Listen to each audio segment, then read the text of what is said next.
Bonjour et bienvenue dans Mimi numéro 22 de la deuxième saison du magazine de l'insolite et des mondes invisibles. Malheureusement, ce soir, bien, je serai tout seul car notre ami Jérôme a contracté le Covid cette semaine et on l'enregistrait, il était vraiment pas bien. Donc, on a décidé de ne pas faire d'enregistrement et exceptionnellement cette semaine, eh bien, on va pas traiter de news insolites, mais je vais en profiter pour vous présenter donc le numéro 10 de Génération Cité d'Or, le spécial Tolkien, qui vient de sortir donc ce mois-ci. Là, ça y est, j'ai reçu les numéros et, euh, et pour ceux qui l'ont commandé, vous allez très bientôt le recevoir dans votre boîte aux lettres, logiquement d'ici la fin de la semaine prochaine. Donc, ce que je vous propose, c'est qu'on parcourt ensemble ce numéro 10 de Génération Cité d'Or et je vais vous inviter à découvrir l'ensemble des articles de ce numéro. Et dans les ténèbres, les liés, c'est donc ce spécial Tolkien que nous avons décidé de faire pour ce dernier numéro de Génération Cité d'Or tel que vous le connaissez aujourd'hui. J'y reviendrai en fin d'émission. Donc, un sommaire avec 10 auteurs qui vont traiter ces articles et pour la première fois, j'ai rédigé un article sur la véritable nature de Tom Bombadil. Alors pour ceux qui m'auraient suivi sur l'Otro Lord of the Ring offline il y a une dizaine d'années, euh, j'étais le rédacteur en chef d'un petit fanzine qui s'appelait Le Velouté et j'avais déjà traité en partie de la nature de Tom Bombadilum, quoi, Tom Bombadilum, de Tom Bombadil où je développe une théorie comme quoi Tom Bombadil serait tout simplement l'alter ego, comment dire, le garant qu'a voulu positionner Tolkien dans son monde, dans son univers, sa personnification. Et je développe donc cette théorie dans cet article. Et pour ceux qui ne connaissent pas Tom Bombadil, eh bien, c'est un personnage effectivement qui n'était pas dans la série de films de Peter Jackson, mais qui est essentiel dans le livre de la trilogie du Seigneur des Anneaux, car sans Tom Bombadil, la communauté de l'anneau n'aurait même pas vu le jour.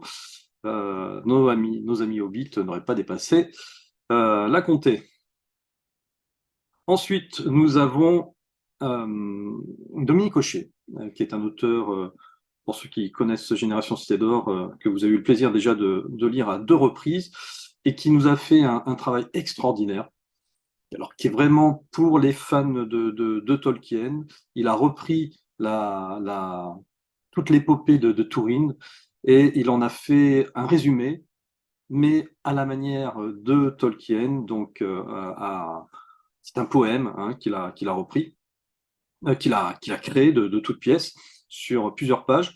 Et c'est notre illustrateur Éric Pallier qui nous a créé pour ce poème de très belles illustrations où on reprend l'idée des anneaux créés par Sauron.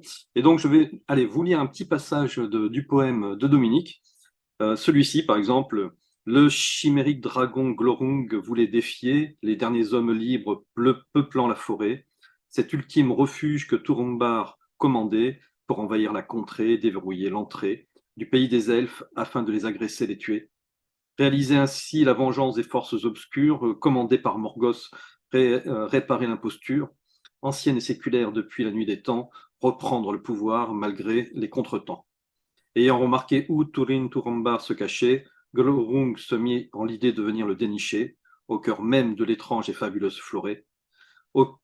Averti de l'intrusion des orques par ses forestiers, Turin Turambar se décida derechef à affronter Glorung le dragon dans un combat singulier, seul à seul, pour unique arme, sa noire épée. Voilà. Et donc pour ceux qui connaissent l'épopée donc de Turin, soit à travers le Silmarillion, soit à travers les enfants de Turin, de Húrin, bon, vous verrez, voilà, tout y est. C'est vraiment complet et c'est très très bien écrit. Ensuite, Pascal Cazotte eh bien, a décidé de nous parler des nains et des elfes eh bien, à travers la mythologie, notre mythologie, on va dire, donc la mythologie scandinave. Et on voit, effectivement, on s'aperçoit que ces peuples-là existent dans ces mythologies de façon assez prégnante. D'ailleurs, parfois on confond la notion de nain et la notion d'elfe hein, dans les écrits. C'est parfois difficile de faire le tri. Et il y a tout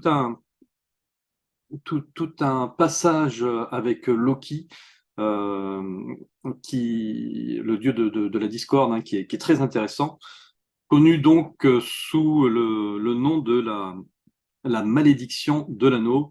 Là, on va voir dans cette histoire que Odin, Loki et Oenir, qui voulaient visiter la terre des hommes, tombent sur un nain, le nain Andvari. Et avant de le rencontrer, il croise la route d'une loutre qu'il tue pour je ne sais plus quelle raison. Malheureusement, cette loutre, c'était le fils de ce nain qui avait la capacité de se transformer en animal. Et donc, découvrant le méfait de ces trois dieux, le nain leur lance une malédiction. Et s'ils veulent se défaire de cette malédiction, il leur demande d'aller chercher un anneau en or, qui a la capacité de générer, de créer lui-même de l'or. Voilà. Et c'est vrai que Tolkien, on le sait, c'est beaucoup basé sur la mythologie scandinave, sur des mythologies aussi celtes, pour pouvoir construire son œuvre. Et on sent une empreinte, une petite influence, effectivement, saine influence de toutes ces mythologies. Concernant ensuite l'article de Marie Roca. Alors là, on a voulu essayer de voir si on retrouvait des traces de semi-hommes ou de peuples gnomiques dans, dans notre histoire.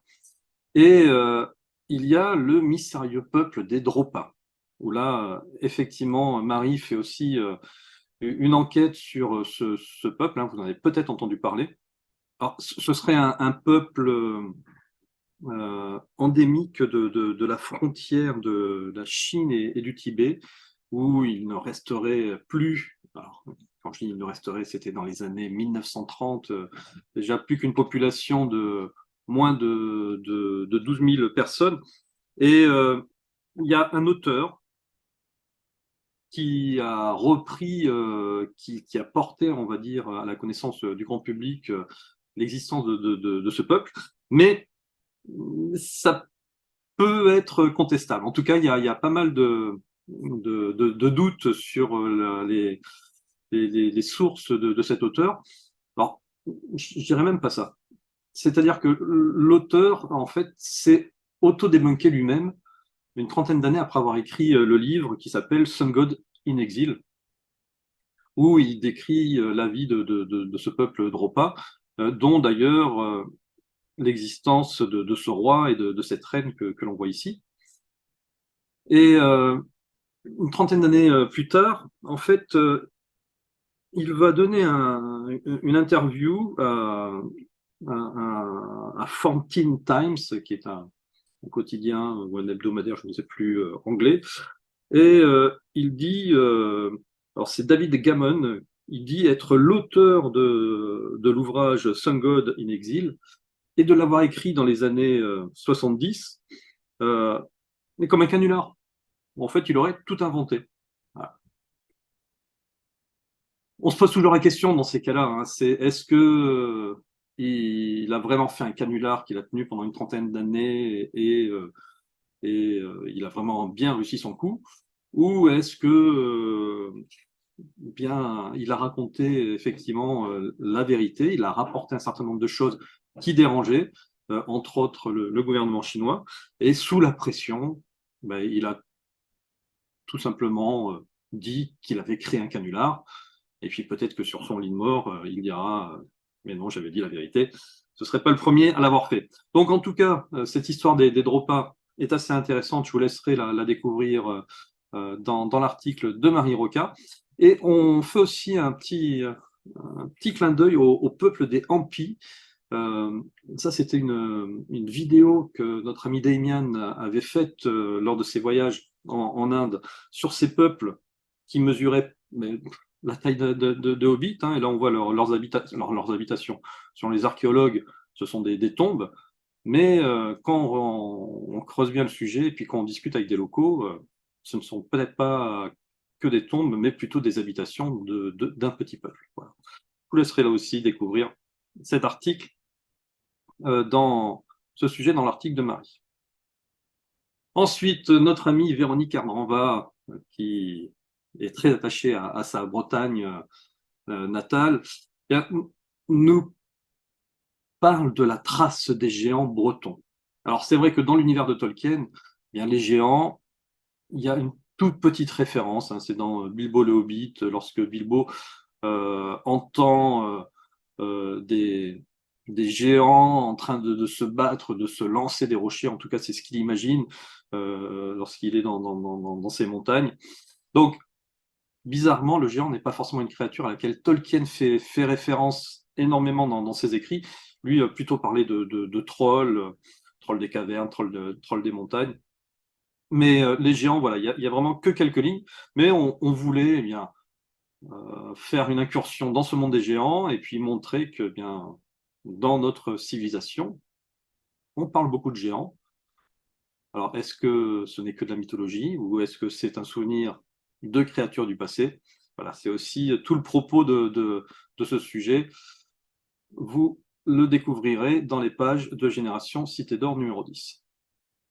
Ensuite, notre ami Franck Ferrandis nous a fait une très belle planche, comme à son habitude, en faisant référence à des espèces qui ont disparu et qui étaient des espèces de géants, et puis des espèces de petits hommes, des espèces variées, pourquoi pas, hein, qui auraient pu être les descendants de toute la mythologie qu'a créée Tolkien, parce que derrière toutes ces questions qu'on se pose, c'est est-ce que Tolkien a réellement créé une mythologie ou est-ce qu'il a été inspiré de peuplades ayant existé peut-être il y a des millions d'années, à une époque où la Terre s'appelait la Pangée.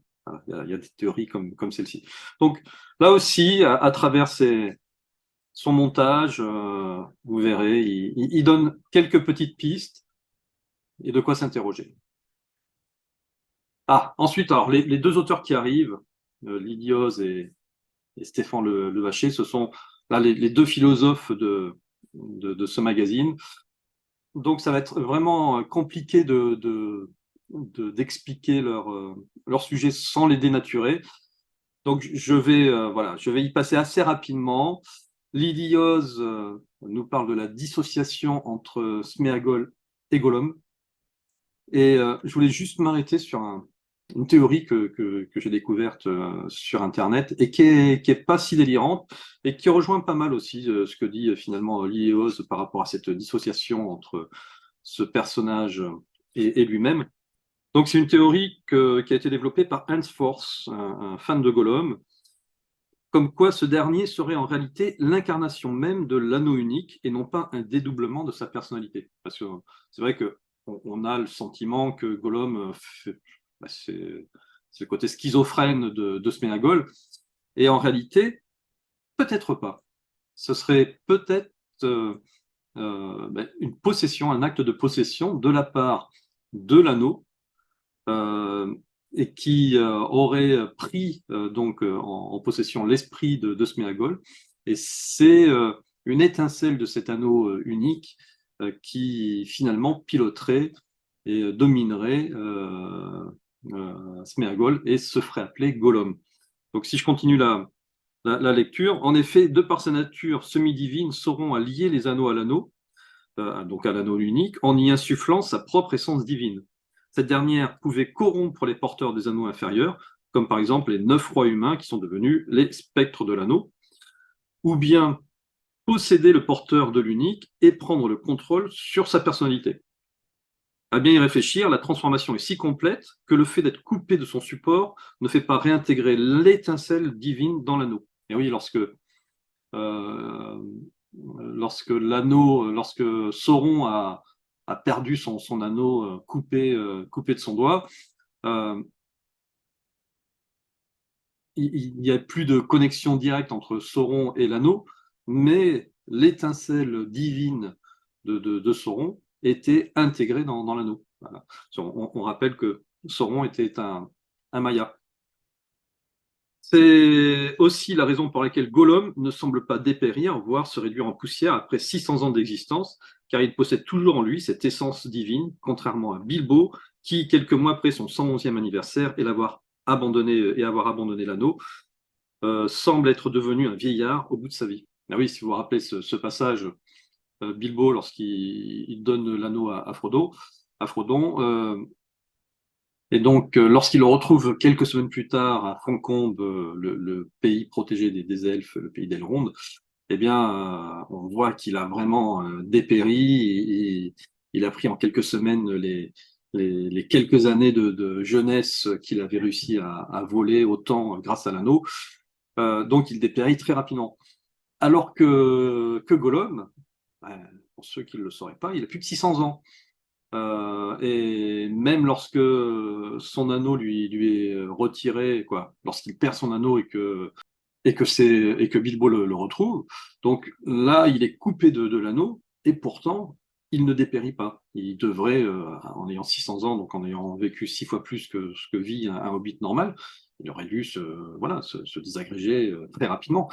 Eh bien non, on le voit, il est toujours en forme. Pourquoi? Parce que ce n'est pas l'anneau qui lui donnait le pouvoir, mais il aurait été possédé donc par l'étincelle divine de l'anneau. Voilà. En tout cas, c'est une théorie très intéressante et, on peut retrouver aussi cette notion à travers l'article de Lydie sur la figure du double entre Sméagol et Gollum.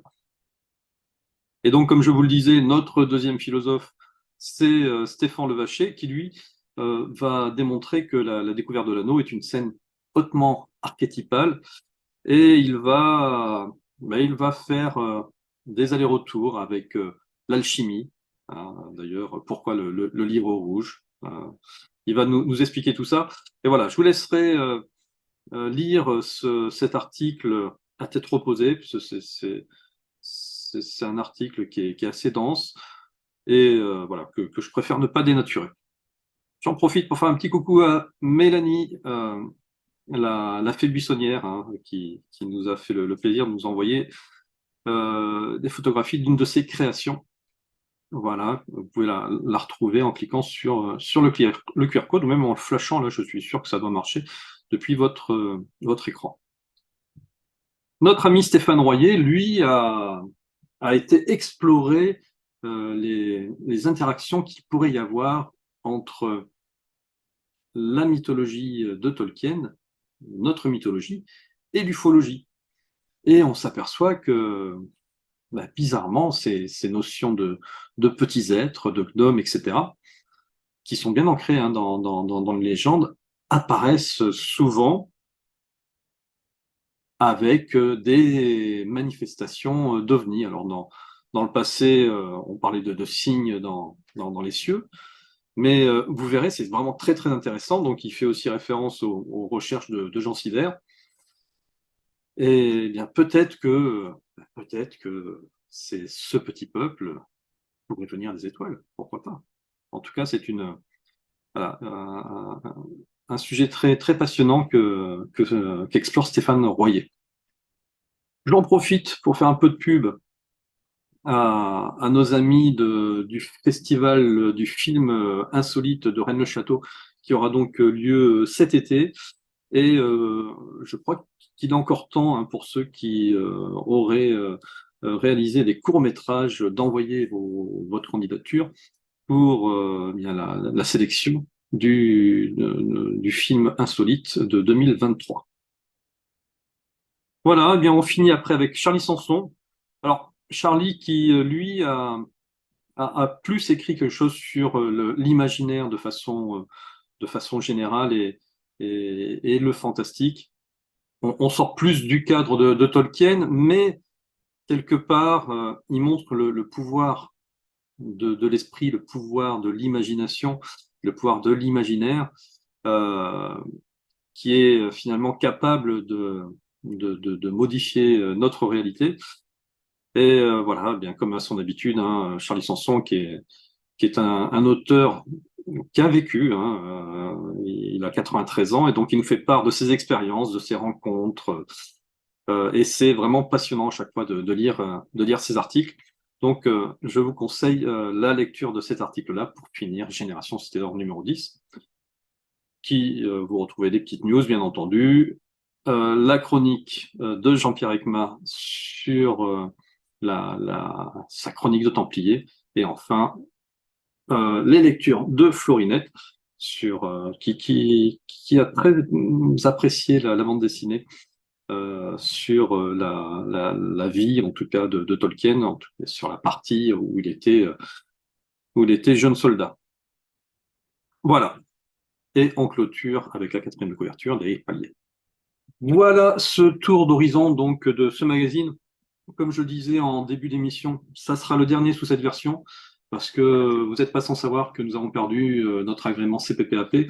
Donc, nous n'allons plus diffuser le magazine sous ce format dorénavant parce que les coûts tout simplement les coûts d'envoi par la poste sont devenus trop chers. Le papier a pris aussi 30% d'augmentation en fonction des périodes, entre 15 et 30%. Quoi, ça devient voilà, très compliqué de s'adapter un peu à la conjoncture économique. Donc nous allons complètement revoir le format du magazine. À partir du 1er avril, il paraîtra de façon mensuelle, mais de façon réduite au format numérique. Donc vous aurez 40 pages de magazine tous les mois. Donc au final, tous les 3 mois, on revient à nos 120 pages. Vous allez vous y retrouver en nombre de pages, mais effectivement, on ne sortira plus au format papier, puisque voilà, ça devient trop compliqué. Malgré tout, ceux qui le veulent absolument au format papier, parce que je sais que parmi vous, certains vraiment n'arrivent pas à lire sur les écrans les articles, on est en train quand même de réfléchir, de voir sur l'impression la demande. Mais les premiers devis qui sont arrivés sont quand même assez chers. Ça sortirait le magazine à 15 euros pour 40 pages. Donc voilà, ça sera plus compliqué, mais vous pourrez toujours l'avoir malgré tout sous ce format-là. Et puis l'intérêt, c'est qu'on sera là tous les mois. Et donc tous les mois, on vous reparlera des prochains magazines. Donc le premier, ça sortira le 1er avril et c'est pas un poisson.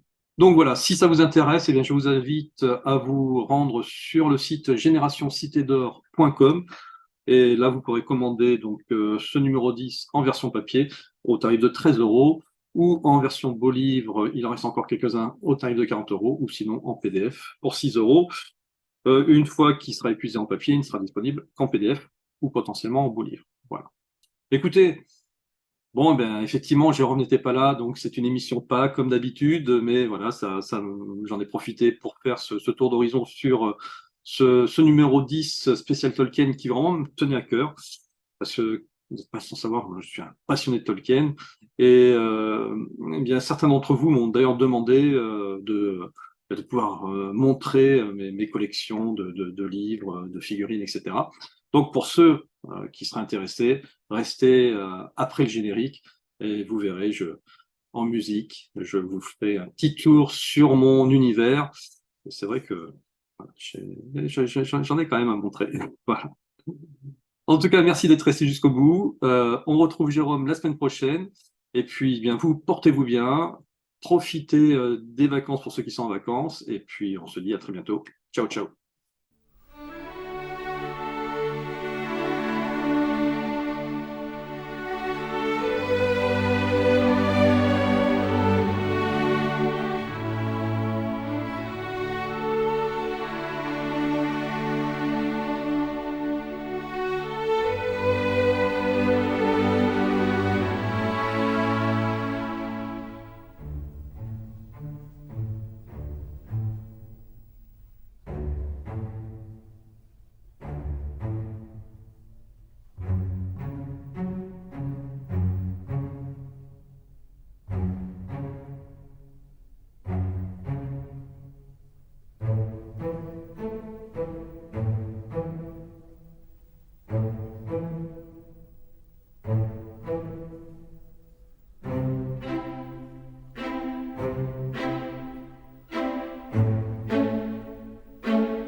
down from the door where it began.